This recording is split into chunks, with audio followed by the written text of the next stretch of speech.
The countdown is over and Gear 5 has made its official anime debut!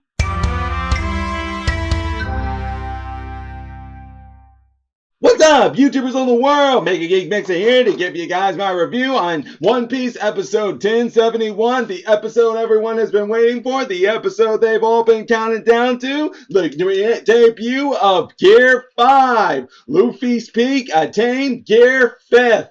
And man, did it not disappoint. What great animation, what action we got there, along with in the middle there of the confrontation between Hiyori and Orochi, which let me just say, that scene where she took that mask off, tears just pouring out as she'd proudly proclaim her name.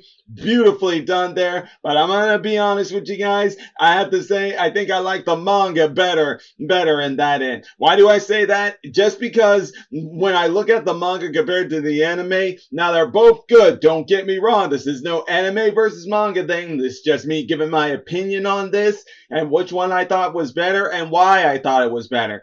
And the reason I say the manga is because just the sharpness that when Odom drew her that way, you could just see it there. Sure, you can see it in the anime, but it's more defined in the manga. The sharpness from her tears to her facial expressions and all parts of her skin showing some boldness of anger and proudness and stuff.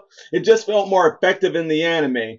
And as I said here, it was effective in the manga. I meant manga for the first one. While it is effective here in the anime, the manga just felt more effective to me personally.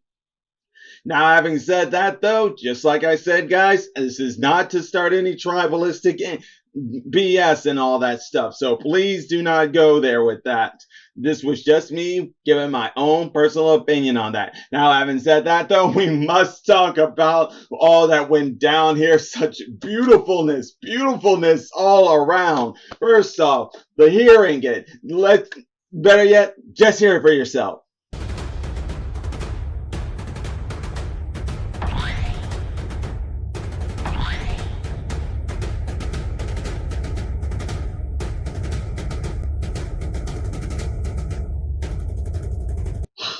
Yes, did you not hear it? The drums of liberation. This is where I'm definitely giving it to the anime. Why? Because we actually got to hear it this time, whereas we had to imagine it in the manga. But all's the same still. To hear them finally hear how they made those drums of liberation sound was just so beautiful. It had my heart melting to know that this was the drums of liberation. And as Luffy's going transforming and stuff, the animation they were doing that with, that was probably the best part to me, because while we couldn't see it in the manga, we can only imagine how he transformed there. Here, the animation gave us not like a full-on good close look of it, but who needed that? All we just needed to see how it was going.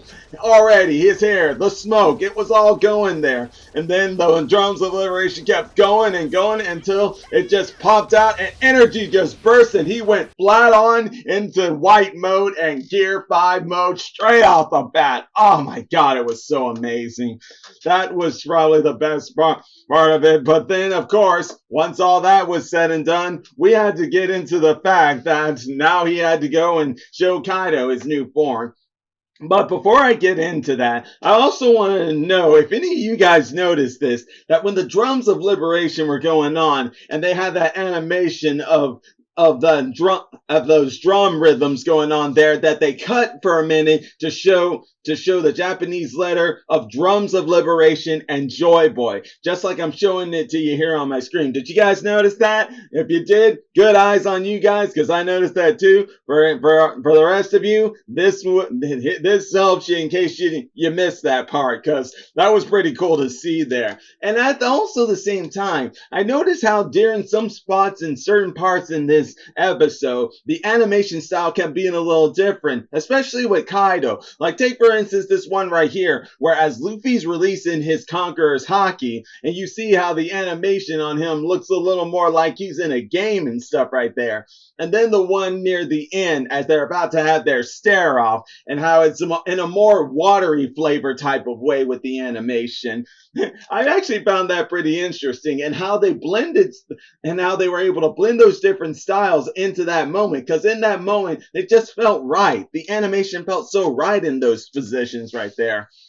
But hey, if there's one negativity I would have to give the animation, it was when Luffy and Kaido finally were going head to head, and as Kaido was about to use his blast burn attack, that Luffy used the ground to lift it up and reflect it. It happened so fast when I first saw it. I was like, you guys went too fast there. But mind you, when I saw it a second time, I was like, okay, I got it better there. Mind you, though, I think I would still prefer the manga to that part compared to the anime, because it was still going a little too fast. Either way, though, you could still imagine what it was all about. Luffy awakening the power, and just like any awakened fruit, especially Paramecia, mind you, this is Nika Nika no Mi, a zone type devil fruit. That's its real identity.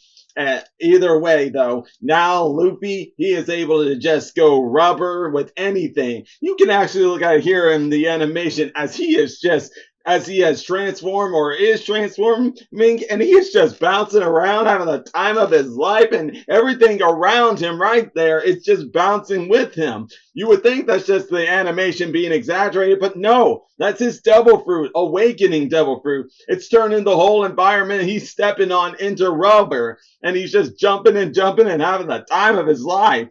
Just like how Kid Buu was when he was fighting Goku and Vegeta during the final battle. It was just unreal, man. I really couldn't know how to explain it better than that.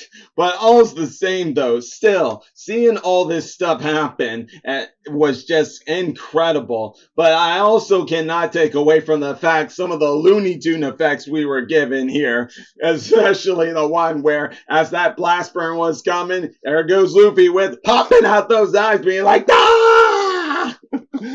It reminds me of Tom and Jerry and any other Looney Tunes show or classic cartoon show that ever did that. It was such a joy to see all that. Because when I even saw that in the manga, I was like, whoa, we going Looney Tune mode here? And now to see it here in the anime, it just makes my heart warm up and just melt down into happiness. I'm pretty much being like Luffy. I'm just having so much fun with this that I cannot stop smiling.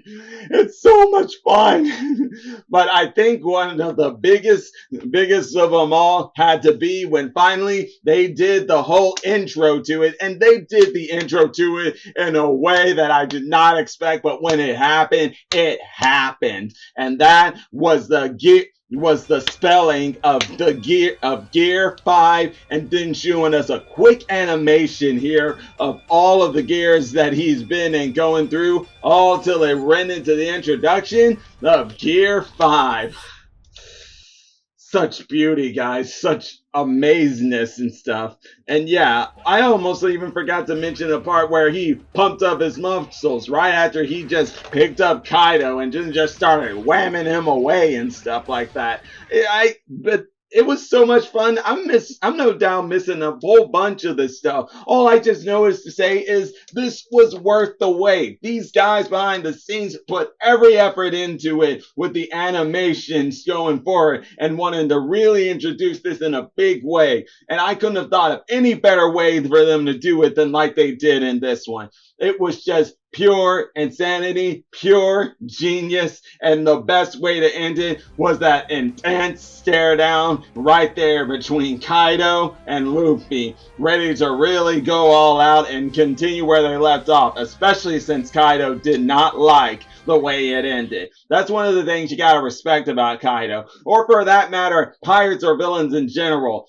Pirates and villains and crooks and stuff, they may be bad guys, they may be villains or etc., criminals, yada yada yada, but just like everyone else, they got their sense of honor and stuff.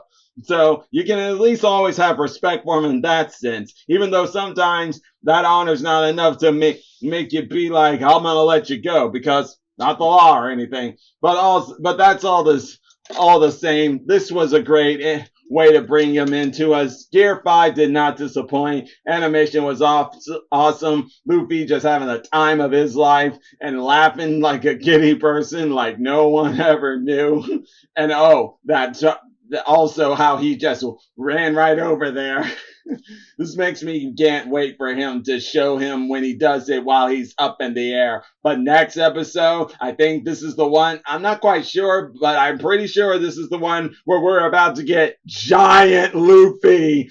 Ooh, that one promises to be the best one yet. I cannot wait to see the animation on that. And you guys better believe I'll do my review on that as well. And yeah, this one kind of was not a review in a way, just more of a how much fun this was and the animation and stuff. But look at it however you want to. All I just know is I had a fun time talking about this, just as Luffy had a fun time awakening his new power, and it was just a sight to see. But until then, guys, if like always, you enjoy my videos, all you gotta do is click that like button, subscribe to the channel, hit the bell icon to be notified when I make more videos, and until then, MegaGeekMixer signing out.